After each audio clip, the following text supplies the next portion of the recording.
இன்னைக்கு பார்த்தீங்கன்னா, எப்பவும் போல இன்ஸ்டன்ட்டான ஒரு தோசை ரெசிபி பார்க்கலாம். இந்த தோசை செய்யறதுக்கு பார்த்தீங்கன்னா, தயிரு, உளுந்து இது போல எதுவுமே சேர்க்க தேவையில்ல. அதேபோல புளிக்க வைக்கவும் தேவையில்ல. அரைச்ச உடனேயே செய்யலாம். ரொம்ப சூப்பரான ஒரு டிஃபன் ரெசிபி. இது சைட் டிஷ் பார்த்தீங்கன்னா, கடலை மாவு வச்சு ஒரு சட்னி ரெசிபி ட்ரை பண்ணியிருக்கேன். ரொம்ப சூப்பரா இருந்தது. கண்டிப்பா ட்ரை பண்ணி பாருங்க. எப்பொழுதும் ஒரே மாரி டிஃபன் செய்யாம, இது போல கொஞ்சம் வித்தியாசமா செய்யும்போது வீட்ல உள்ளவங்கலாம் கொஞ்சம் இன்ட்ரெஸ்ட்டா சாப்பிடுவாங்க. எப்பொழுதும் ஒரே மாரி இட்லி, தோசை செய்யாம, இது போல ஒரு தடவ டிஃப்ரெண்ட்டா செஞ்சு குடுத்து பாருங்க. இப்ப வாங்க எப்படி செய்றதுன்னு பார்க்கலாம். ஒரு மிக்ஸிங் பவுல்ல 1 கப் வந்து பச்சரிசி எடுத்துக்கங்க. 1/2 கப் வந்து கடலை பருப்பு எடுத்துக்கங்க. 1 கப் வந்து பன்சி ரவை எடுத்துக்கங்க. இந்த ரவை பார்த்தீங்கன்னா, பார்க்கறதுக்கு நம்ம குருணை மாதிரியே இருக்கும் குட்டி குட்டியா. இது வந்து கோதுமை ரவையும் கிடையாது. வெள்ளை ரவை நம்ம உப்புமாக்குலாம் ரெடி பண்ணுவோம் பாருங்க, அந்த ரவையும் கிடையாது. இது பன்சி ரவை. இது வந்து ஆப்ஷனல் தான். இருந்தா சேர்த்துக்கங்க. இல்லன்னா நீங்க தாராளமா ஸ்கிப் பண்ணிரலாம். ஆனா இந்த ரவை சேர்த்து தோசை செய்யும்போது நல்ல வாசனையா ரொம்ப சூப்பரா இருக்கும். அதனால இருந்தா கண்டிப்பா சேர்த்துக்கங்க. இப்ப இத வந்து ஒரு 2லேருந்து 3 தடவ நல்லா கழுவிட்டு வந்துரலாம். கழுவிட்டு வந்ததுக்கு அப்புறம் அரிசி பருப்பு எல்லாமே முழுகுற அளவுக்கு தண்ணி சேர்த்துட்டு, இது ஒரு 2லேருந்து 3 மணி நேரத்துக்கு ஊற வச்சுக்கங்க. குறைஞ்சது ஒரு 2 மணி நேரமாவது ஊற வைக்கணும். நீங்க தயிர் சேர்க்கிற மாரி இருந்தா 1 கப் நெறைய தயிர் சேர்த்துட்டு, கொஞ்சமா தண்ணி சேர்த்து இத ஊற வச்சுக்கங்க. இப்ப சட்னிக்கு ரெடி பண்ணிக்கலாம். அதுக்கு ஒரு மிக்ஸிங் பவுல்ல 2 1/2 டேபிள் ஸ்பூன் வந்து கடலை மாவு எடுத்துக்கங்க. ஒரு 1/2 டீஸ்பூன் வந்து மஞ்சள் தூள் எடுத்துக்கங்க. காரத்துக்கு தகுந்த மாதிரி மிளகாய் தூள் எடுத்துக்கங்க. நீங்க வந்து காஷ்மீரி மிளகாய் தூள் எடுத்தாலும் எடுத்துக்கலாம். உங்களுடைய விருப்பம். இப்போ இந்த சட்னிக்கு தேவையான அளவு உப்பு நான் சேர்த்துக்கிறேன். இப்ப இதுல வந்து ஒரு 700 எம்எல் தண்ணி சேர்த்து நல்லா கட்டி இல்லாம நல்லா கரைச்சுக்கங்க. நல்லா தண்ணியா மிக்ஸ் பண்ணிக்கணும். ஏன்னா நம்ம வந்து கொதிக்க வைக்கும்போது கடலை மாவுன்றதுனால உடனே திக்காயிடும். அதனால தான் நம்ம தண்ணி நெறைய ஊத்தி மிக்ஸ் பண்றது. நம்ம தண்ணி நெறையா ஊத்தி மிக்ஸ் பண்ணும்போது, அது கொதிக்கும்போது அந்த பச்சை வாசனையெல்லாம் போயி, அது திக்காகறதுக்கு கரெக்ட்டா இருக்கும். அதனால தண்ணி வந்து கொஞ்சம் தாராளமாவே சேர்த்துட்டு, கட்டி இல்லாம நல்லா கலந்து விட்டுக்கங்க. அதேபோல ஒரு விஸ்க வச்சு நீங்க கலந்தீங்க அப்படின்னா, சீக்கிரமா கட்டி இல்லாம கரைச்சிரலாம். அப்படி இல்லன்னா, கொஞ்சம் கொஞ்சமா தண்ணி சேர்த்து கூட நீங்க மிக்ஸ் பண்ணிக்கங்க. இப்ப பாருங்க, இந்த அளவுக்கு தண்ணியா கலந்துக்கணும். இப்ப இது வந்து ஓரத்துல இருக்கட்டும். நம்ம சட்னி தாளிச்சுக்கலாம். சட்னி தாளிக்கிறதுக்கு எண்ணெய் சேர்த்துக்கங்க. எண்ணெய் வந்து ரொம்ப அதிகமா சேர்க்க வேணாம். ஒரு 2லேருந்து 3 டீஸ்பூன் சேர்த்தீங்கன்னா போதும். எண்ணெய் சூடானதுக்கு அப்புறம் 1 டீஸ்பூன் கடுகு சேர்த்துக்கங்க. கடுகு வந்து கருக விட்டுறாதீங்க. கருக விட்டீங்கன்னா சட்னியோட டேஸ்ட் மாறிடும். இப்போ 1 டீஸ்பூன் உளுத்தம் பருப்பு, 1 டீஸ்பூன் கடலை பருப்பு சேர்த்துக்கங்க. 2 காஞ்ச மிளகாய் கிள்ளி சேர்த்துக்கங்க. சீரகம் வந்து 1 டீஸ்பூன் சேர்த்துக்கங்க. இப்ப வந்து பெருங்காயத்தூள் ஒரு 1/4 டீஸ்பூன் சேர்த்துக்கங்க. இப்ப நான் சேர்க்கிற எல்லா பொருளையுமே கட்டாயமா சேர்த்துக்கங்க. கருவேப்பிலை ஒரு 2 கொத்து அளவுக்கு சேர்த்துட்டு, இத ஒரு தடவ நல்லா அந்த எண்ணெயில கலந்து விட்டுக்கங்க. கடலைப்பருப்பு, உளுத்தம் பருப்பு எல்லாமே நல்லா செவந்து வரட்டும். இந்த ஸ்டேஜ்ல கட் பண்ணி வச்சிருக்கிற ஒரே ஒரு வெங்காயம் நான் சேர்த்துக்கிறேன். வெங்காயத்த சேர்த்துட்டு, இத வந்து ஒரு 20லேருந்து 30 செகண்டுக்கு மட்டும் வதக்கி விடுங்க. ரொம்ப வதங்கணும்னுலாம் தேவையில்ல. வெங்காயம் வந்து நல்லா கலர் மாறணும் அப்படியெல்லாம் தேவை கிடையாது. ஒரு 20லேருந்து 30 செகண்டுக்கு வதக்கி விட்டீங்கன்னா போதும். இப்போ வந்து நம்ம ஏற்கனவே கலந்து வச்சிருக்கிற அந்த கடலை மாவு தண்ணிய இதுல சேர்த்துக்கலாம். சேர்த்துட்டு இத நல்லா கலந்து விட்டுக்கிட்டே இருங்க. கைவிடாம. கை எடுத்துட்டீங்க அப்படின்னா கட்டி தட்டி அடி பிடிச்சிரும். அதனால கைவிடாம கலந்து விட்டுக்கிட்டே இருங்க. மீடியம் அல்லது ஹை ஃப்ளேம்ல மாத்தி மாத்தி வச்சு மிக்ஸ் பண்ணி விட்டுக்கிட்டே இருங்க.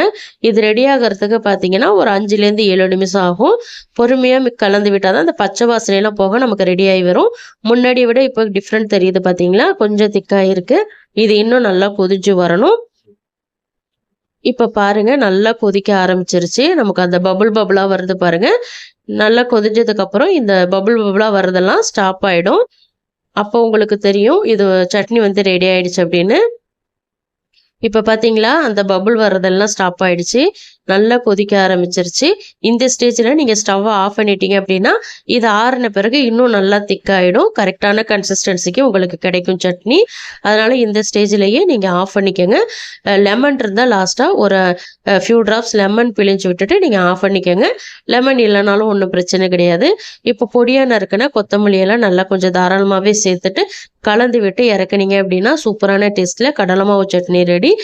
இந்த சட்னி பார்த்தீங்கன்னா, இந்த தோசைய விட நம்ம மாவு தோசைலாம் ரெடி பண்ணுவோம் பார்த்தீங்களா, அந்த தோசைக்கும், அந்த இட்லிக்கும் பயங்கர டேஸ்ட்டா இருக்கும்.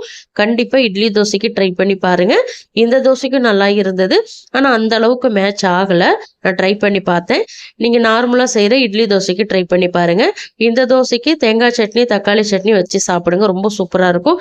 அதுக்காக இந்த சட்னி நல்லா இல்லன்னு நான் சொல்ல வரலைங்க. இதுவும் நல்லா தான் இருக்கு. கண்டிப்பா ட்ரை பண்ணி பாருங்க. இப்போ நம்ம ஊற வச்சிருந்த அரிசி பருப்பு நல்லா ஊறி வந்திருக்கு. நான் வந்து ஒரு 2 மணி நேரம் தான் ஊற வச்சிருந்தேன். இப்போ வந்து மிக்ஸி ஜாருக்கு மாத்திக்கலாம். நான் வந்து ரேஷன் பச்சரிசி தாங்க எடுத்திருக்கேன். நீங்க கடையில வாங்குன பச்சரிசி கூட இருந்தா எடுத்துக்கங்க.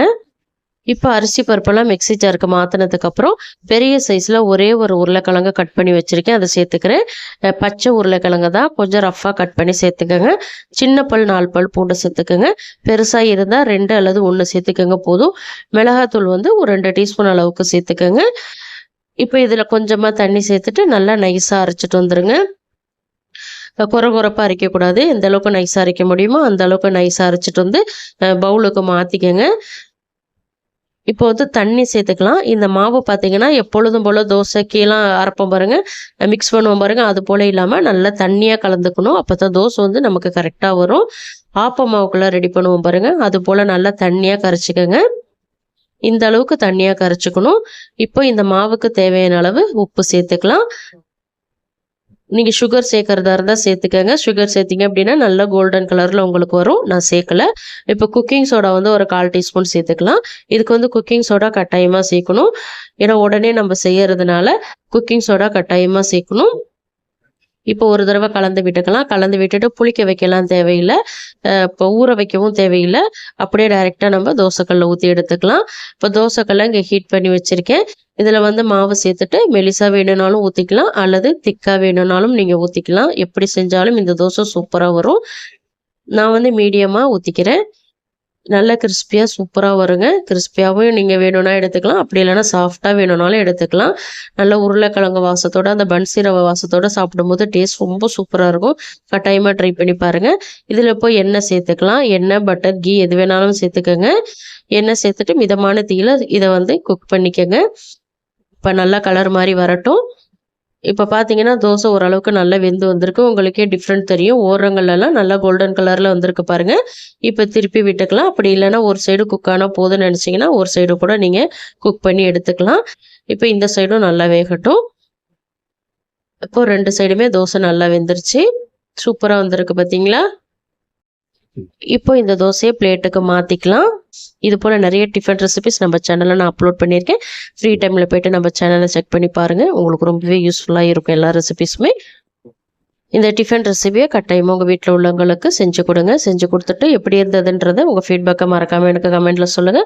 இந்த ரெசிபி கட்டாயமா உங்களுக்கு பிடிச்சிருக்கும் நம்புறேன். பிடிச்சிருந்தா லைக் பண்ணுங்க. உங்க ஃப்ரெண்ட்ஸ் அண்ட் ஃபேமிலி மெம்பர்ஸ் எல்லாருக்குமே நிறைய ஷேர் பண்ணி விடுங்க. இது போல இன்ட்ரெஸ்டிங்கான ரெசிபிஸ் தெரிஞ்சுக்கணும்னு நினைச்சீங்கன்னா மறக்காம அனிதா டேஸ்டிக்காரர் தமிழ் சேனலை சப்ஸ்கிரைப் பண்ணி ஃபாலோ பண்ணிக்கங்க. தேங்க்ஸ் ஃபார் வாட்சிங் ஃப்ரெண்ட்ஸ். நாளைக்கு இன்னொரு இன்ட்ரெஸ்டிங்கான ரெசிபிஸோட சந்திக்கிறேன். பபாய்.